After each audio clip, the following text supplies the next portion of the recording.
nosotros con nuestra forma de interpretar las cosas, con nuestra forma de valorarlas, podemos hacer que una situación difícil o sea insuperable.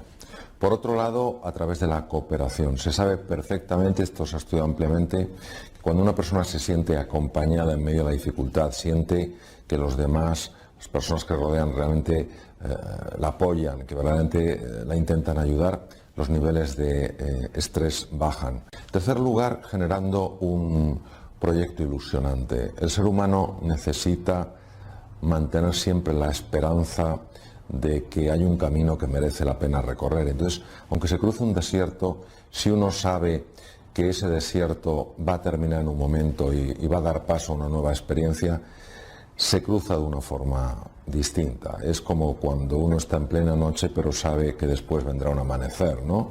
O después de un duro invierno sabe que vendrá una primavera. No es que no se experimente la dificultad en ese cruzar el desierto, metafóricamente hablando, pero sí se cruza con otra actitud. Y la actitud tiene un enorme impacto no solo en la salud, no solo en la eficiencia, sino, por ejemplo, incluso en el funcionamiento del cerebro. De alguna manera hay una parte nuestra que se apega a lo conocido, a lo familiar, incluso aunque no se esté bien en esa zona. Que una persona se atreva a salir de ahí implica que tiene que dar un salto de fe. Tiene que ser consciente de que va a encontrar algo mejor de lo que deja. Claro, esto es difícil porque uno es consciente de lo que pierde, pero no sabe lo que va a ganar. En mi experiencia, cuando se sale de la zona de confort, solo en 2 ocasiones. Número 1, cuando se toca fondo. Cuando te das cuenta que no tienes otra opción. La segunda razón por la que una persona puede salir de su zona de confort es porque algo le genere una inspiración. ¿Qué quiere decir? Le ayude a creer que aunque no está mal ahora, que aunque se encuentra confortable, cómoda, hay un espacio mucho más bonito, mucho más grandioso, que vale mucho más la pena que ese espacio en el que está viviendo. Para eso hace falta que la persona tenga una actitud y una disposición a crecer, a mejorar, a superarse. La zona de confort es una zona muy peligrosa, porque en la zona de confort hay repetición. Hay automatismo, no hay crecimiento y no hay evolución. Hoy la investigación en neurociencias demuestra claramente cómo el tipo de conversación que una persona tiene consigo misma afecta, por ejemplo, al riego del cerebro. Como hay conversaciones que verdaderamente son capaces de reducir la inteligencia, la memoria y la imaginación de una persona. Y como hay conversaciones que hacen lo contrario. ¿Por qué? Porque estas conversaciones generan un estado emocional que también se refleja en un estado del funcionamiento del cerebro. Por otro lado están las conversaciones con otras personas. Es decir, en una conversación con otra persona también existen 2 niveles. El nivel de lo que la persona dice y el nivel de lo que la persona siente. El nivel más importante no es el nivel de lo que la persona dice, es el nivel de lo que la persona siente. Y para eso el elemento esencial es la capacidad de escuchar. No solo escuchar lo que ella dice, sino escuchar los pequeños gestos, los pequeños cambios en el tono de voz, tener esa agudeza sensorial para saber que hay algo más. Y en ese momento, sin tomar una posición enjuiciadora, sin ponerse por encima de la otra persona, sin quererla dogmatizar o adoctrinar, lo que se trata es de intentar entender el mundo que esa persona está experimentando. Porque la simpatía y la empatía son cosas diferentes. Se puede empatizar con una persona sin simpatizar con ella. Es decir, empatizar es entender cómo esa persona está viendo la realidad. Esto es importantísimo porque cuando una persona se siente verdaderamente escuchada, es decir, plenamente escuchada, esa persona puede empezar a confiar y puede empezar a colaborar. Por eso me parece que la comunicación, teniendo en cuenta que el ser humano es un ser de encuentro, es absolutamente indispensable, es la base, de hecho, de todo nuestro crecimiento a nivel individual y a nivel colectivo. La felicidad no colma los sentidos, colma el corazón. ¿Esto cómo se entiende? El ser humano, al tener las 2 dimensiones, una dimensión sensible, sentidos, una dimensión suprasensible, trascendente, que va más allá de los sentidos, ha de compaginar esto. Es decir, lógicamente, una persona que tenga una vida agradable desde el punto de vista sensorial La parte física la tiene mucho mejor cubierta que una persona que pase dificultades económicas, que pase frío o que pase hambre. Lo que pasa es que todos sabemos que hay personas que tienen de todo y no son felices. Y hay personas que tienen muy poco y son más felices. Y ahí es donde entra la segunda dimensión. La segunda dimensión es la dimensión de esa persona que puede estar experimentando el dolor y aún así su vida sigue teniendo sentido. Por eso hay que buscar cómo hermanar estas dos fuerzas que existen en el ser humano, pero no confundirlas. Porque pretender transmitir un mensaje que cuanto más tengas de todo, más feliz será, chocará con la realidad, porque demuestra que no es así. Llega un momento en que piensas que la base de tu solidez, que la base de tu estabilidad va a ser lo que tienes, y todos sabemos lo fugaz que es esto. Hoy lo tienes, mañana no lo tienes. Pero el otro, como pertenece a la dimensión del ser, es lo que eres. Es algo que no te pueden quitar. Voy a intentar explicar de una manera muy visual, ¿no? Es como si hubiera dos niveles, ¿eh? Un nivel más inferior, nivel 1, y un nivel más superior, nivel 2. Entonces, desde el nivel 1, que es el nivel de los órganos físicos, lo que nos llega a través de los sentidos, pues nosotros vemos una realidad y vemos pues un tipo de energía que tenemos, vemos un aspecto físico, vemos las cosas que somos capaces de hacer, el tipo de pensamientos que podemos tener. Y decidimos, sin darnos cuenta, porque esto opera fundamentalmente a nivel inconsciente, decidimos que esa realidad que percibimos es la única realidad. Es como si alguien hiciera una foto del transcurso de un día completo y nos dijera que esa foto representa todo el día y nosotros no lo creyéramos. Entonces, esa foto, esa imagen que nosotros tenemos para nuestra percepción representa la única realidad. Cuando somos capaces de ir más allá de esa imagen, de ese diagnóstico que hemos hecho nosotros mismos, entramos en contacto con un espacio nuevo de la realidad. Ese espacio nuevo de la realidad ofrece unas posibilidades, ofrece unas oportunidades que desde el otro nivel no se pueden ver. Por eso, invertir tiempo en conocerse, invertir tiempo en comprenderse, desde el nivel más inferior parece un absurdo. Es como si yo me metiera a explorar algo que está vacío, que está hueco y que por tanto no significa más que estoy perdiendo el tiempo. Cuando uno se abre a la posibilidad de que se es mucho más de lo que se ve, que se es mucho más de lo que uno piensa que es, y con humildad, con capacidad de asombro, y desde una espera confiada y paciente se abre a lo que a mí me gusta llamar el misterio, empieza a tener una serie de intuiciones, una serie de reflexiones profundas que le ayudan a ver dimensiones diferentes de la realidad. Esto en medicina tiene mucha importancia y en el siglo V a.C. ya había médicos que se habían dado cuenta de que cuando se invitaba a un ser humano a subir de nivel mental, algo empezaba a pasar en su organismo.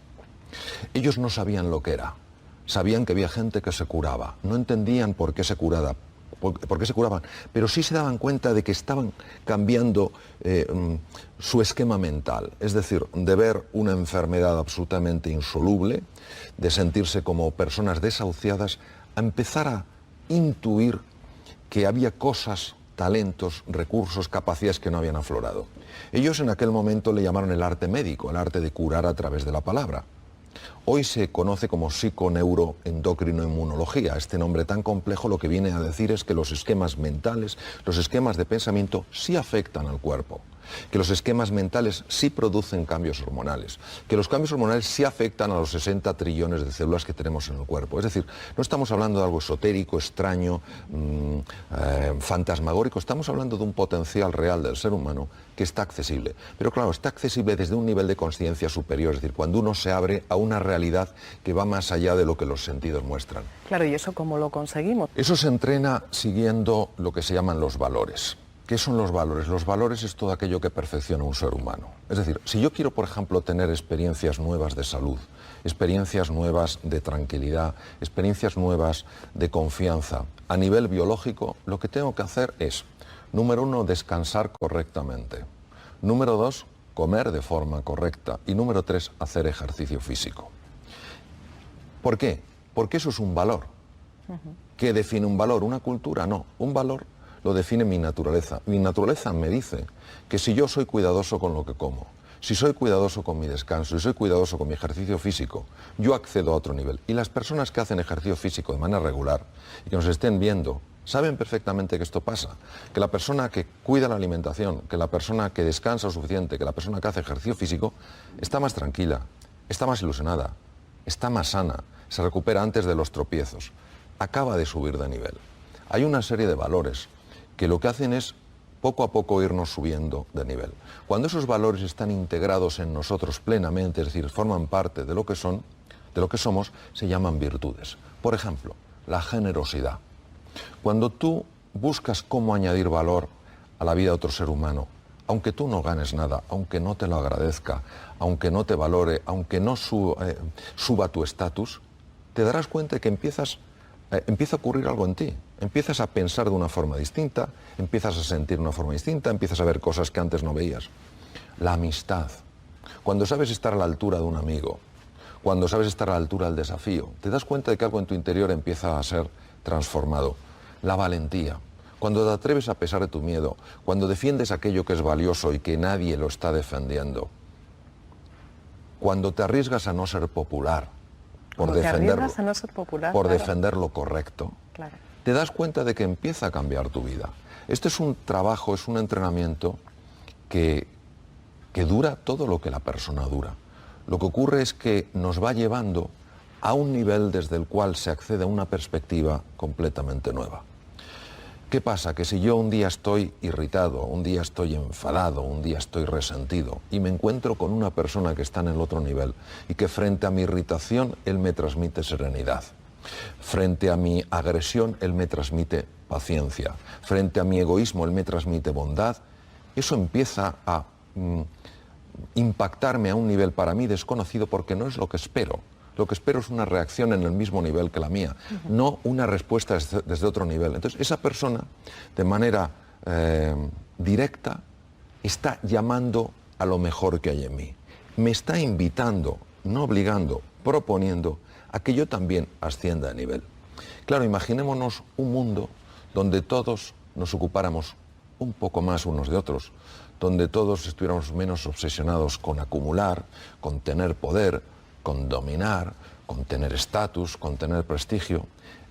Yo creo profundamente en la capacidad transformadora de la sociedad. Lo que no creo es que la sociedad pueda ser transformada si el individuo primero no se transforma. Para mí no hay felicidad sin el encuentro. Para mí, mientras seamos el círculo de una circunferencia, solo notaremos en nuestra vida el desazón y el vacío. Las elipses, una elipse tiene dos centros, tú y yo. Entonces, ese encuentro entre seres humanos, eso es lo que nos hace crecer.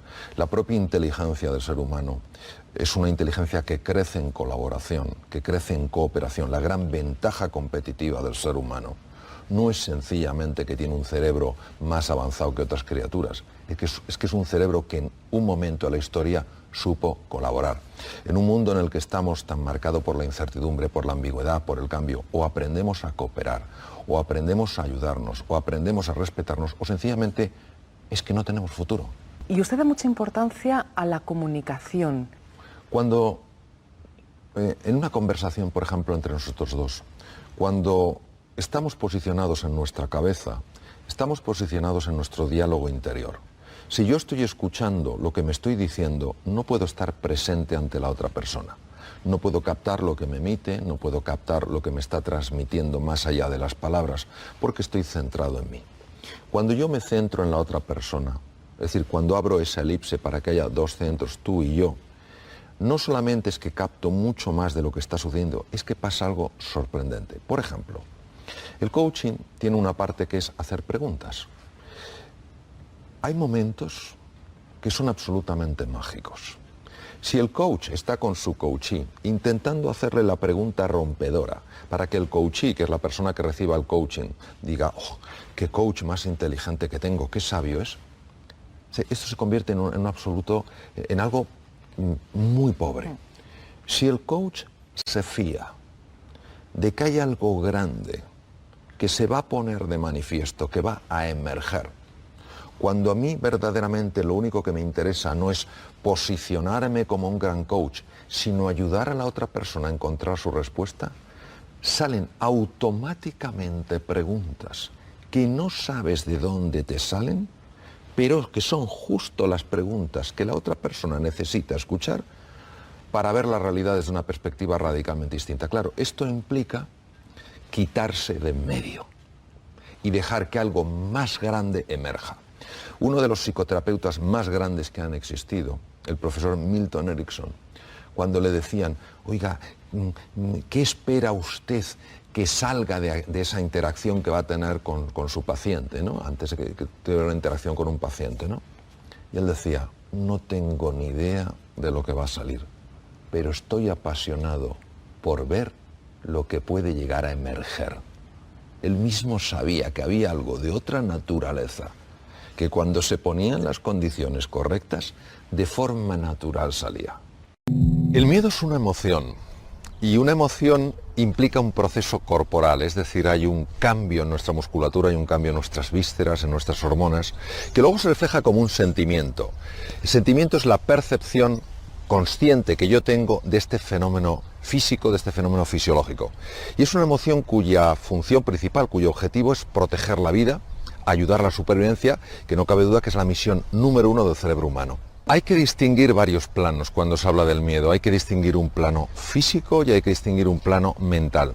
El plano físico está a nivel fundamentalmente de unos núcleos llamados núcleos amigdalinos. La palabra amígdala viene del griego almendra, no hay que confundirla con esas estructuras linfáticas que tenemos en la garganta, sino que son unos núcleos, un grupo de núcleos situados en los lóbulos temporales del cerebro humano a la altura más o menos de las orejas. Ahí está el núcleo central del miedo. El plano mental es un plano diferente, estaría en las zonas del cerebro más evolucionadas, la corteza que se llama prefrontal ventromedial, y ahí es donde nosotros, a base incluso de nuestro propio diálogo interior, de nuestra propia narrativa, somos capaces de activar esa estructura física a nivel de las amígdalas, de los núcleos amigdalinos, para que tenga lugar la reacción de miedo. La mayor parte de nuestros miedos son miedos generados a nivel mental, no responden a un peligro, a una dificultad para nuestra propia supervivencia, sino son absolutas creaciones mentales vividas como si fueran reales. A los seres humanos nos gusta en general vivir en lo que se llama la zona de confort. La zona de confort tiene un nombre engañoso porque parece que necesariamente es un sitio donde una persona está cómoda, está confortable. No es así. La zona de confort solo se entiende en su interacción con el inconsciente. Una persona puede estar en su zona de confort y sentirse muy incómoda. ¿Qué es, por tanto, la zona de confort? Es nuestro status quo. Nos hemos acostumbrado a vivir así. Es predecible, es controlable. Es posible que yo esté triste, pero sé que mañana también estaré triste. Esto me da una sensación de que controlo incluso el futuro. Las palabras abren cajones emocionales. Y cuando usamos la palabra estrés, en general pensamos que es algo malo, rechazable, que acorta nuestra vida. Esto no es así. Hay que irse a los fundamentos del estrés. El estrés es una energía, es una fuerza que la naturaleza permite que aflore en nosotros cuando hay una perturbación en nuestra vida, cuando estamos fuera de la zona de confort. Ahora me gustaría traer un concepto absolutamente clave y especialmente importante en el mundo actual. El concepto es secuestro amigdalino, que es cuando las amígdalas se quedan encendidas como si ya viviéramos de forma permanente en un mundo peligroso. Ya no es que tengamos miedo, es que vivimos asustados. Tener emociones, incluso emociones difíciles, como la tristeza, el miedo, la desesperanza, es normal. Esto es parte del dolor que los seres humanos experimentamos. Sin embargo, todo el sufrimiento, fruto de cómo damos vueltas y vueltas la misma cosa de una forma negativa, este círculo vicioso que sigue y sigue y sigue, ese sufrimiento es una elección personal. Los verdaderos cambios y sobre todo las transformaciones en el ser humano no son en general consecuencia de la erudición, de lo que uno sepa, de la cantidad de másters que tenga o de títulos académicos. Y la valentía, por tanto, no es sencillamente superar un obstáculo hoy. También es irte a dormir sin haberlo superado y pensar, mañana lo vuelvo a intentar.